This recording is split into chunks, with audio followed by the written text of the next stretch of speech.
ನಮಸ್ಕಾರ ಎಲ್ಲರಿಗೂ. ಕನ್ನಡದಿಂದ ಇಂಗ್ಲಿಷ್ ಕಲಿಯಿರಿ ಈ ವಿಡಿಯೋ ಸೀರೀಸ್ನ 37ನೆಯ ಪಾಠಕ್ಕೆ ತಮ್ಮೆಲ್ಲರಿಗೂ ಸ್ವಾಗತ. ಈ ವಿಡಿಯೋದಲ್ಲಿ ನಾವು ಈ ರೀತಿಯ ವಾಕ್ಯಗಳನ್ನು ರಚಿಸಲಿಕ್ಕೆ ಕಲಿಯೋಣ. ಸರಿನಾ?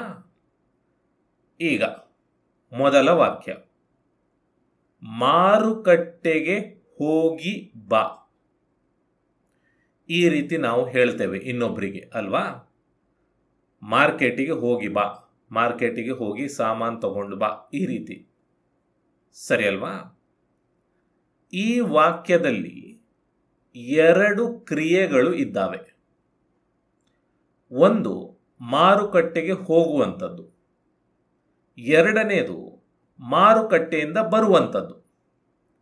ಮಾರುಕಟ್ಟೆಗೆ ಹೋಗಿ ಬಾ ಅಂದರೆ ಮಾರುಕಟ್ಟೆಗೆ ಹೋಗುವುದು, ಆಮೇಲೆ ಬೇಕಾದನ್ನೆಲ್ಲ ತಗೊಂಡು ಬರುವಂಥದ್ದು. ಎರಡು ಕ್ರಿಯೆಗಳು ಇದ್ದಾವೆ. ಸರಿ ಅಲ್ವಾ? ಈಗ ಇದನ್ನು ಇಂಗ್ಲಿಷಿಗೆ ಅನುವಾದ ಮಾಡಬೇಕು ಅಂತಾದರೆ ನೀವು ಕೆಲವೊಂದು ಪದಗಳನ್ನು ಸೇರಿಸ್ಕೊಳ್ಬೇಕು ಮೊದಲು, ಆಮೇಲೆ ಅವುಗಳನ್ನು ತೆಗೆಯಬೇಕು. ಅದು ಹೇಗೆ ಅದನ್ನು ನಾನು ಹೇಳ್ಕೊಡ್ತೇನೆ. ಸರಿನಾ? ಈ ವಾಕ್ಯವನ್ನು ನೀವು ಈ ರೀತಿ ಅಂತ ತಿಳ್ಕೊಳ್ಬೇಕು. ನೀನು ಮಾರುಕಟ್ಟೆಗೆ ಹೋಗಿ ಬಾ ಅಂತ. ನಿಜವಾಗಿಯೂ ಇದೇ ವಾಕ್ಯ ಅದು. ನೀನು ಅನ್ನುವಂತಹ ಪದ ಇಲ್ಲಿ ಇದ್ದರೂ ಕೂಡ ಅದನ್ನು ಹೇಳುವುದಿಲ್ಲ. ಸರಿ ಅಲ್ವಾ? ನೀನು ಮಾರುಕಟ್ಟೆಗೆ ಹೋಗಿ ಬಾ, ಇದು ವಾಕ್ಯ. ಈಗ ಈ ಒಂದು ವಾಕ್ಯವನ್ನು ಎರಡು ವಾಕ್ಯಗಳನ್ನಾಗಿ ಮಾಡಬೇಕು. ಯಾಕೆ ಎರಡು ವಾಕ್ಯಗಳನ್ನಾಗಿ ಮಾಡಬೇಕು? ಯಾಕಂದರೆ ಎರಡು ಕ್ರಿಯಾಪದಗಳು ಇದ್ದಾವೆ. ಸರಿ ಅಲ್ವಾ? ಹೋಗುವಂಥದ್ದು, ಬರುವಂಥದ್ದು, ಎರಡು ಕ್ರಿಯೆಗಳು ಇರುವ ಕಾರಣ ಎರಡು ವಾಕ್ಯಗಳನ್ನಾಗಿ ಮಾಡಬೇಕು. ಒಂದು, ನೀನು ಮಾರುಕಟ್ಟೆಗೆ ಹೋಗು. ಎರಡನೆಯದು, ನೀನು ಬಾ. ಸರಿನಾ? ನೀನು ಮಾರುಕಟ್ಟೆಗೆ ಹೋಗು, ಇದನ್ನು ಇಂಗ್ಲಿಷಿಗೆ ಅನುವಾದ ಮಾಡಿ. You go to the market ಅಂತ ಆಗ್ತದೆ. ಯು ಅಂದರೆ ನೀನು, ಗೋ ಅಂದರೆ ಹೋಗು, ಟು ದ ಮಾರ್ಕೆಟ್ ಅಂದರೆ ಮಾರುಕಟ್ಟೆಗೆ ಅಂತ. ಸರಿನಾ? ನೆಕ್ಸ್ಟ್, ನೀನು ಬಾ ಅಂದರೆ ಯು ಕಮ್. ನೀನು ಬಾ ಅಂದರೆ ಯು ಕಮ್. ಸರಿನಾ? ಈಗ ಈ ಎರಡೂ ವಾಕ್ಯಗಳನ್ನು ಜೋಡಿಸಬೇಕು, ಅಂದರೆ ಸೇರಿಸಬೇಕು. ಆ್ಯಂಡ್ ಪದವನ್ನು ಬಳಸಿ. ಆಯ್ತಾ? You go to the market and you come. You go to the market and you come. You come, ಈ ರೀತಿ. ಸರಿನಾ? ಈ ಆ್ಯಂಡ್ ಪದ ಉಂಟಲ್ಲ, ಇದು ಏನು ಸೂಚಿಸ್ತದೆ ಅಂದರೆ ಗಿ ಅಂತ. ಹೋಗಿ ಬಾ ಅಂದರೆ ಹೋಗಿ ಬಿಟ್ಟು ಬಾ, ಹೋಗಿ ಆದಮೇಲೆ ಬಾ, ಅದನ್ನು ಈ ಆ್ಯಂಡ್ ಸೂಚಿಸುತ್ತದೆ. ಸರಿನಾ? Next, you go to the market and come ಅಂತ ಮಾಡಬೇಕು. ಇಲ್ಲಿ ಏನು ಮಾಡಿದ್ವಿ? ಈ ಯು ಪದವನ್ನು ತೆಗೆದ್ವಿ. ಇಲ್ಲೊಂದು ಯು ಪದ ಉಂಟು, ಇಲ್ಲೊಂದು ಯು ಪದ ಉಂಟು. ಎರಡು ಯು ಪದಗಳು ಇದ್ದಾವೆ ಅಲ್ವಾ? ಮೊದಲನೆಯ ಯು ಪದ ಇಟ್ಕೊಂಡು ಎರಡನೆಯ ಯು ಪದವನ್ನು ತೆಗೆಯುತ್ತೇವೆ. ಪುನಃ ಪುನಃ ಬರುವಂತಹ ಪದಗಳನ್ನು ತೆಗೆಯುತ್ತೇವೆ. ಸೊ ಯು ಇಲ್ಲಿ ಪುನಃ ಬಂದಿದೆ, ಹಾಗಾಗಿ ಅದನ್ನು ತೆಗೆದಿದ್ದೇವೆ. ತೆಗೆದು you go to the market and come ಅಂತ ಹೇಳ್ತೇವೆ. ಸರಿನಾ? ಈಗ ನೀವು ಈ ರೀತಿ ಹೇಳಬಹುದು. ಹೇಳಿದರೆ ಏನಾಗ್ತದೆ? ನೀನು ಮಾರುಕಟ್ಟೆಗೆ ಹೋಗಿ ಬಾ ಅನ್ನುವ ಅರ್ಥ ಸಿಗ್ತದೆ. ಸರಿನಾ?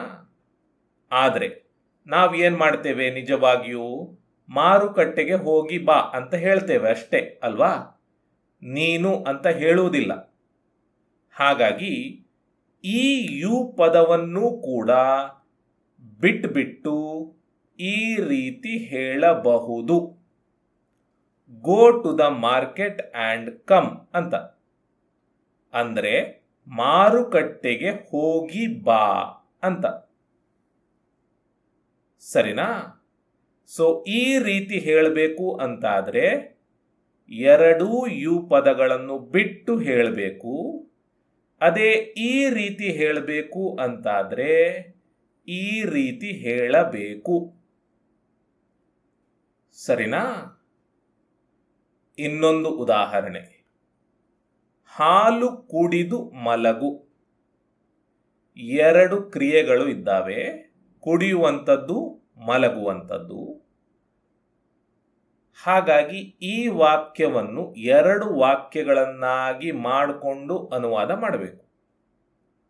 ಮೊದಲು ಈ ವಾಕ್ಯವನ್ನು ಈ ರೀತಿ ಅಂತ ತಿಳ್ಕೊಳ್ಬೇಕು, ನೀನು ಹಾಲು ಕುಡಿದು ಮಲಗು ಅಂತ. ನೆಕ್ಸ್ಟ್, ನೀನು ಹಾಲು ಕುಡಿ, ನೀನು ಮಲಗು ಅಂತ ಮಾಡಿಕೊಂಡು ಇಂಗ್ಲಿಷಿಗೆ ಅನುವಾದ ಮಾಡಬೇಕು. ನೀನು ಹಾಲು ಕುಡಿ ಅಂದರೆ you drink the milk. You ಅಂದರೆ ನೀನು, ಡ್ರಿಂಕ್ ಅಂದರೆ ಕುಡಿ, ದ ಮಿಲ್ಕ್ ಅಂದರೆ ಹಾಲು. ನೀನು ಮಲಗು ಅಂದರೆ ಯು ಸ್ಲೀಪ್. ಸರಿನಾ? ಈಗ ಈ ಎರಡೂ ವಾಕ್ಯಗಳನ್ನು ಆ್ಯಂಡ್ ಪದ ಬಳಸಿ ಸೇರಿಸಬೇಕು. You drink the milk and you sleep, ಈ ರೀತಿ. ಆಯ್ತಾ? ಈ ಆ್ಯಂಡ್ ಪದ ಉಂಟಲ್ಲ, ದು ಅನ್ನುವ ಅರ್ಥ ಕೊಡ್ತದೆ. ಕುಡಿದು ಅಂದರೆ ಕುಡಿದಾದ ಮೇಲೆ ಅನ್ನುವ ಅರ್ಥ. ಸರಿನಾ?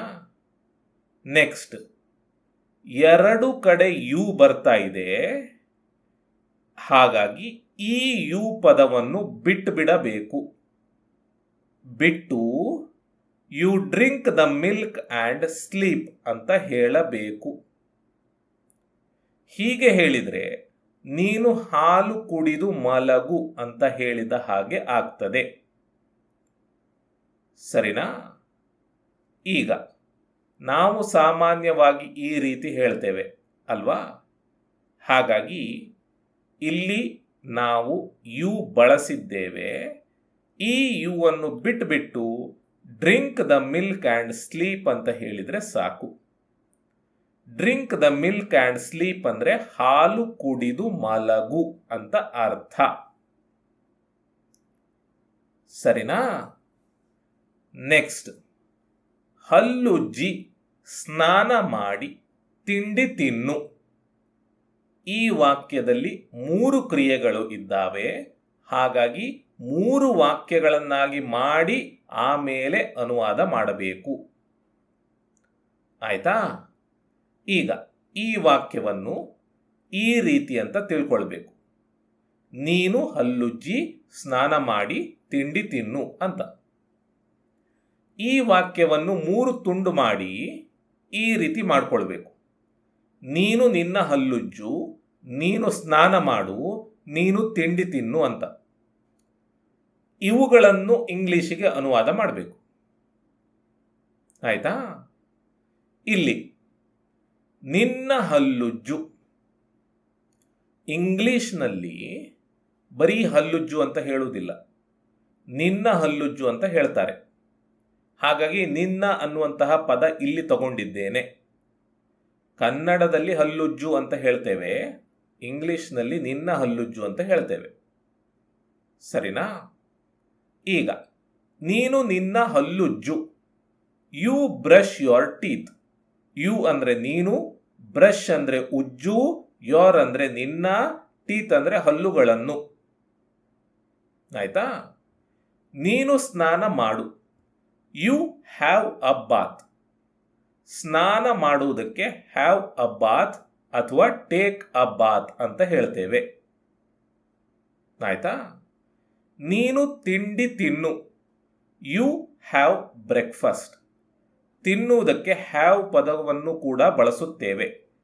ಈಟ್ ಪದವನ್ನು ಬಳಸ್ತೇವೆ, ಹ್ಯಾವ್ ಪದವನ್ನು ಬಳಸುತ್ತೇವೆ. ಹ್ಯಾವ್ ಅಂದರೆ ಇಲ್ಲಿ ತಿನ್ನು ಅಂತ. ಸರಿನಾ? ಈಗ ಈ 3 ವಾಕ್ಯಗಳನ್ನು ಆ್ಯಂಡ್ ಪದಗಳನ್ನು ಬಳಸಿ ಸೇರಿಸಬೇಕು, ಜೋಡಿಸಬೇಕು. ಈ ರೀತಿ you brush your teeth and you have a bath and you have breakfast ಅಂತ. ಸರಿನಾ? ನೆಕ್ಸ್ಟ್, ಯು ಪದ 3 ಕಡೆ ಬರ್ತಾ ಇದೆ. ಮೊದಲನೆಯ ಯು ಪದ ಇಟ್ಟುಕೊಂಡು ಉಳಿದ 2 ಪದಗಳನ್ನು ತೆಗೆದು ಈ ರೀತಿ ಮಾಡುತ್ತೇವೆ. You brush your teeth and have a bath and have breakfast ಅಂತ.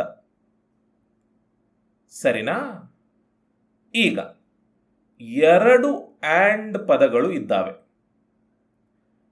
ನಮಗೆ 2 ಆ್ಯಂಡ್ ಬೇಡ, ಒಂದೇ ಆ್ಯಂಡ್ ಸಾಕು. ಹಾಗಾದರೆ ಯಾವುದು ಇಟ್ಕೊಳ್ಬೇಕು ಅಂದರೆ ಕೊನೆಯ ಆ್ಯಂಡ್ ಅನ್ನು ಇಟ್ಕೊಳ್ಬೇಕು. ಮೊದಲ ಯು ಇಟ್ಕೊಳ್ಬೇಕು, ಕೊನೆಯ ಆ್ಯಂಡ್ ಇಟ್ಕೊಳ್ಬೇಕು. ಆಯ್ತಾ? ಹಾಗಾದರೆ ಈ ಆ್ಯಂಡ್ ಇರುವ ಜಾಗದಲ್ಲಿ ಏನು ಹಾಕಬೇಕು? ಒಂದು ಕೊಮ ಹಾಕಬೇಕು. ಇದು ಯಾವಾಗ? ಇದು ಬರೆಯುವಾಗ. ಮಾತನಾಡುವಾಗ ಏನೂ ಬಳಸಬಾರದಷ್ಟೇ. ಸರಿನಾ? ಸೊ ಈ ವಾಕ್ಯವನ್ನು ಈ ರೀತಿ ಮಾಡಬೇಕು. You brush your teeth, have a bath and have breakfast ಅಂತ. ಈ ವಾಕ್ಯ ಆದರೆ ನಾವು ಈ ರೀತಿ ಹೇಳ್ತೇವೆ ಅಲ್ವಾ?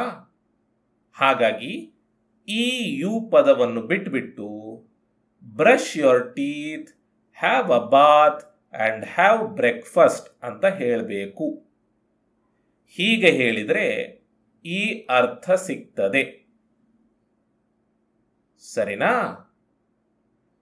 ನೆಕ್ಸ್ಟ್, ಕೆಟ್ಟದ್ದನ್ನು ನೋಡಬೇಡ, ಕೆಟ್ಟದ್ದನ್ನು ಮಾತಾಡಬೇಡ, ಕೆಟ್ಟದ್ದನ್ನು ಕೇಳಬೇಡ ಅಂತ ಗಾಂಧೀಜಿಯವರ 3 ಮಂಗಗಳನ್ನು ತಗೊಂಡಿದ್ದೇನೆ ಇಲ್ಲಿ.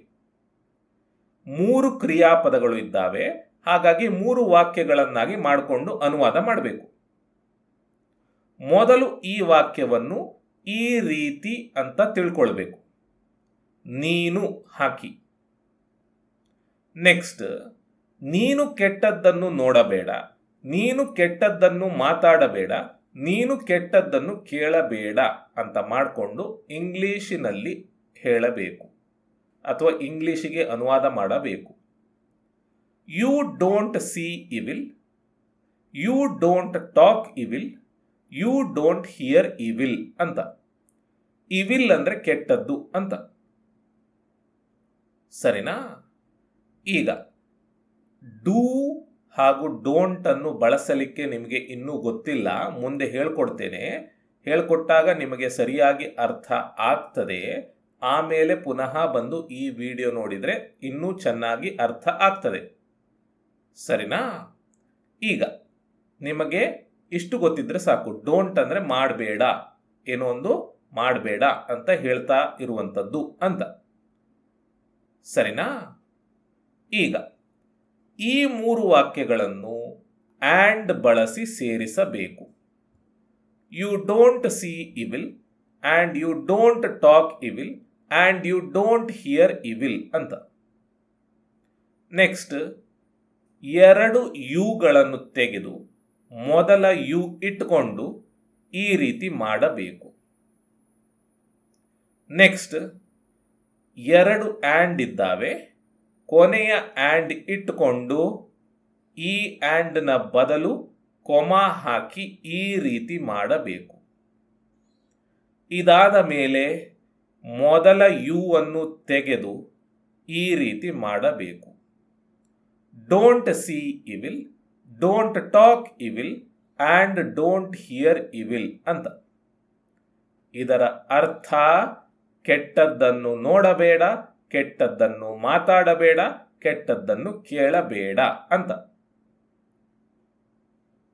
ಸರಿನಾ? ನೆಕ್ಸ್ಟ್, ಆಲೂಗಡ್ಡೆಗಳನ್ನು ತೊಳೆದು ಬೇಯಿಸಿ ಕ್ಯಾರೆಟ್ಗಳ ಸಿಪ್ಪೆ ತೆಗೆದು ಹೆಚ್ಚಿ ಮನೆಗೆ ಹೋಗು. ಮನೆಗೆ ಹೋಗು. ಇಲ್ಲಿ ಹಲವಾರು ಕ್ರಿಯೆಗಳಿದ್ದಾವೆ. ಎಷ್ಟು ಕ್ರಿಯೆಗಳು ಇದ್ದಾವೋ ಅಷ್ಟು ವಾಕ್ಯಗಳನ್ನಾಗಿ ಮಾಡಿ ಅನುವಾದ ಮಾಡಿ ಸೇರಿಸಬೇಕು. ಸರಿನಾ? ಹೇಗೆ ಮಾಡುವಂಥದ್ದು ಅದನ್ನು ಹೇಳ್ತೇನೆ. ಮೊದಲು ಈ ರೀತಿ ತಗೊಳ್ಬೇಕು ವಾಕ್ಯವನ್ನು. ಈ ವಾಕ್ಯಕ್ಕೆ ನೀನು ಸೇರಿಸಿ ವಾಕ್ಯವನ್ನು ರಚಿಸಬೇಕು. ನೆಕ್ಸ್ಟ್, ನೀನು ಆಲೂಗಡ್ಡೆಗಳನ್ನು ತೊಳೆ ಹಾಗೂ ನೀನು ಆಲೂಗಡ್ಡೆಗಳನ್ನು ಬೇಯಿಸು. ಈ ಎರಡು ವಾಕ್ಯಗಳನ್ನು ಅನುವಾದ ಮಾಡಬೇಕು. ಯಾಕೆ?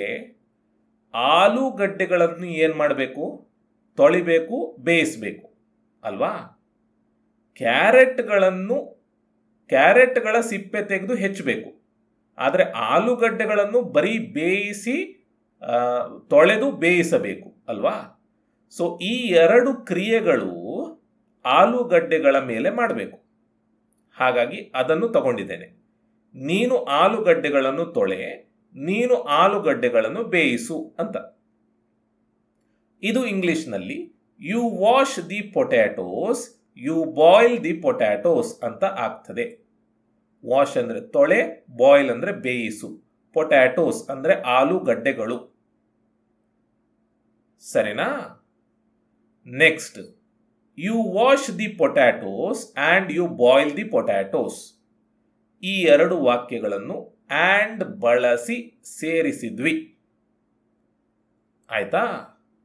ಈಗ ಈ ವಾಕ್ಯದಲ್ಲಿ ಯು 2 ಬಾರಿ ಬರ್ತದೆ. ಈ ಯು ಅನ್ನು ತೆಗಿಬೇಕು. ನೆಕ್ಸ್ಟ್, ದಿ ಪೊಟ್ಯಾಟೋಸ್ ಉಂಟಲ್ಲ, ಇದು ಕೂಡ 2 ಬಾರಿ ಬರ್ತದೆ. ದಿ ಪೊಟ್ಯಾಟೋಸ್ 2 ಬಾರಿ ಬರ್ತದೆ. ಇಲ್ಲಿ ಮೊದಲು ಬರುವಂತಹ ಪೊಟ್ಯಾಟೋಸ್ ಅನ್ನು ತೆಗೆಯಬೇಕು. ದಿ ಪೊಟ್ಯಾಟೋಸ್ ಉಂಟಲ್ಲ, ಮೊದಲು ಬರ್ತದಲ್ಲ, ಇದನ್ನು ತೆಗೆಯಬೇಕು.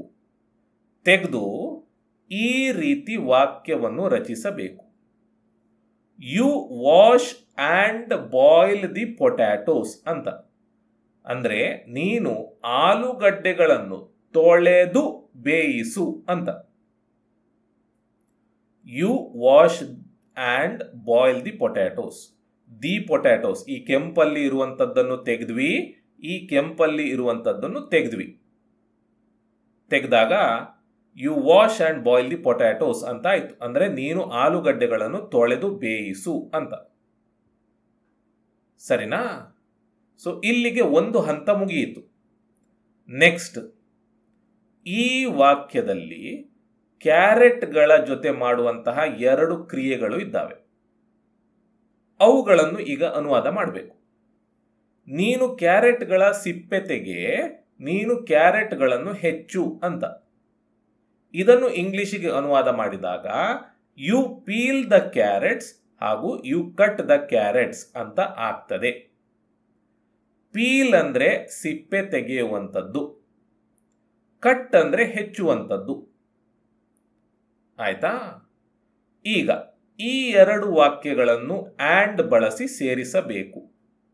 You peel the carrots and you cut the carrots ಅಂತ. ಯು 2 ಕಡೆ ಬರ್ತಾ ಇದೆ, ದ ಕ್ಯಾರೆಟ್ಸ್ 2 ಕಡೆ ಬರ್ತಾ ಇದೆ. ಹಾಗಾಗಿ ಈ ಯು ಅನ್ನು ತೆಗೆದು ಈ ದ ಕ್ಯಾರೆಟ್ಸ್ ಅನ್ನು ತೆಗೆಯಬೇಕು. ತೆಗೆದು you peel and cut the carrots ಅಂದರೆ ನೀನು ಕ್ಯಾರೆಟ್ಗಳ ಸಿಪ್ಪೆ ತೆಗೆದು ಹೆಚ್ಚು ಅಂತ ಮಾಡ್ಕೊಳ್ಬೇಕು. ಸರಿನಾ? ಸೊ ಇಲ್ಲಿಗೆ 2ನೆಯ ಹಂತ ಮುಗಿಯಿತು. ನೆಕ್ಸ್ಟ್, ಮನೆಗೆ ಹೋಗು ಅಂತ ಉಂಟು. You go home. ಈ ರೀತಿ ಅನುವಾದ ಮಾಡಿಕೊಳ್ಬೇಕು. ಇದು 1ನೇ ಹಂತ, ಇದು 2ನೇ ಹಂತ, ಇದು ಉಳಿದದ್ದು ಮನೆಗೆ ಹೋಗು ಅನ್ನೋದನ್ನು ಅನುವಾದ ಮಾಡಿದ್ದು. ಈಗ ಈ 3 ವಾಕ್ಯಗಳನ್ನು ಸೇರಿಸ್ಕೊಳ್ಬೇಕು. ಈ ರೀತಿ, you wash and boil the potatoes. You wash and boil the potatoes. ಆಮೇಲೆ ಒಂದು and. You peel and cut the carrots. You peel and cut the carrots. 2ನೇದು. ಮತ್ತೊಂದು and. You go home. You go home. ಸರಿನಾ? So ಈ 3 ವಾಕ್ಯಗಳನ್ನು ಸೇರಿಸ್ಕೊಂಡ್ವಿ. ಈಗ ಇಲ್ಲೊಂದು and ಉಂಟು, ಇಲ್ಲೊಂದು ಆ್ಯಂಡ್ ಉಂಟು ಅಲ್ವಾ? ಈ ಆ್ಯಂಡ್ ಬೇರೆ, ಈ ಆ್ಯಂಡ್ ಬೇರೆ. ನೋಡಿ, ವಾಶ್ ಆ್ಯಂಡ್ ಬಾಯ್ಲ್ ಅಂದರೆ ತೊಳೆದು ಬೇಯಿಸು ಅಂತ. ಪೀಲ್ ಆ್ಯಂಡ್ ಕಟ್ ಅಂದರೆ ಸಿಪ್ಪೆ ತೆಗೆದು ಕತ್ತರಿಸು ಅಂತ. ಈ ಆ್ಯಂಡ್ ಅಲ್ಲ, ಈ ಆ್ಯಂಡ್ ಅಲ್ಲ. ನಾವು ವಾಕ್ಯಗಳನ್ನು ಜೋಡಿಸಿದ್ವಿ ಅಲ್ವಾ? ಜೋಡಿಸುವಾಗ ಇವುಗಳ ನಡುವೆ ಬಳಸಿದಂತಹ ಆ್ಯಂಡ್. ಈ ಆ್ಯಂಡ್ಗಳಲ್ಲಿ ಕೊನೆಯ ಆ್ಯಂಡ್ ಅನ್ನು ಇಟ್ಕೊಳ್ತೇವೆ, ಮಧ್ಯ ಬಂದಂತಹ ಆ್ಯಂಡ್ ಅನ್ನು ತೆಗೆಯುತ್ತೇವೆ. ಅದಾದ ಮೇಲೆ ಯು 3 ಕಡೆ ಬಂದಿದೆ. ಮೊದಲ ಯು ಇಟ್ಕೊಂಡು ಉಳಿದ ಯುಗಳನ್ನು ತೆಗೆಯುತ್ತೇವೆ. ತೆಗೆದು ಈ ರೀತಿ ಹೇಳುತ್ತೇವೆ, you wash and boil the potatoes, peel and cut the carrots and go home ಅಂತ. ಸರಿನಾ? ಆದರೆ ಕನ್ನಡದಲ್ಲಿ ನೀನು ಅನ್ನೋದನ್ನು ಹೇಳುವುದಿಲ್ಲ. ಹಾಗಾಗಿ ಇಲ್ಲಿ ಕೂಡ ಯು ಅಂತ ಹೇಳಬೇಕಾಗಿಲ್ಲ. ನಾವೇನು ಹೇಳಬೇಕು? Wash and boil the potatoes, peel and cut the carrots and go home ಅಂತ. ಅಂದರೆ ಆಲೂಗಡ್ಡೆಗಳ ತೊಳೆದು ಬೇಯಿಸಿ, ಕ್ಯಾರೆಟ್ಗಳ ಸಿಪ್ಪೆ ತೆಗೆದು ಕತ್ತರಿಸಿ ಮನೆಗೆ ಹೋಗು ಅಂತ. ಸರಿನಾ? ಸೊ ಇದು ವಾಕ್ಯ. ಸೊ ಈ ರೀತಿ ನಾವು ವಾಕ್ಯಗಳನ್ನು ರಚಿಸುತ್ತೇವೆ. ಅರ್ಥ ಆಯ್ತಾ? ಈಗ ನಿಮಗೆ ಮೊದಲು ಇದು ಕಷ್ಟ ಅಂತ ಅನಿಸಬಹುದು. ಆದರೆ ಅಭ್ಯಾಸ ಮಾಡ್ತಾ ನಿಮಗೆ ಸುಲಭವಾಗಿ ಇದನ್ನು ಮಾಡಲಿಕ್ಕೆ ಆಗ್ತದೆ. ಆಯ್ತಾ? ಈಗ ಅಭ್ಯಾಸಕ್ಕಂತಲೇ ಈ 5 ವಾಕ್ಯಗಳನ್ನು ಇಲ್ಲಿ ಹಾಕಿದ್ದೇನೆ. ಈ 5 ವಾಕ್ಯಗಳನ್ನು ನೀವು ಆದಷ್ಟು ಇಂಗ್ಲಿಷಿಗೆ ಅನುವಾದ ಮಾಡಿ. ಇಂಗ್ಲಿಷಿಗೆ ಅನುವಾದ ಮಾಡಿ ಕಮೆಂಟ್ ಮಾಡಿ. ಆಯ್ತಾ? ಇನ್ನೊಂದು 5 ಸೆಕೆಂಡ್ಗಳಲ್ಲಿ ಇವುಗಳ ಉತ್ತರಗಳನ್ನು ಇಲ್ಲಿಯೇ ತೋರಿಸ್ತೇನೆ. ಆಮೇಲೆ ನೀವು ರಚಿಸಿದಂತಹ ವಾಕ್ಯಗಳನ್ನು ಹಾಗೂ ಉತ್ತರಗಳನ್ನು ಹೋಲಿಸಿ. ಸರಿನಾ?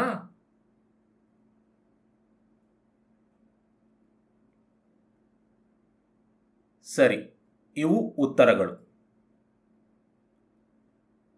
ಇಲ್ಲಿಗೆ ಈ ವಿಡಿಯೋ ಮುಕ್ತಾಯ ಆಯಿತು.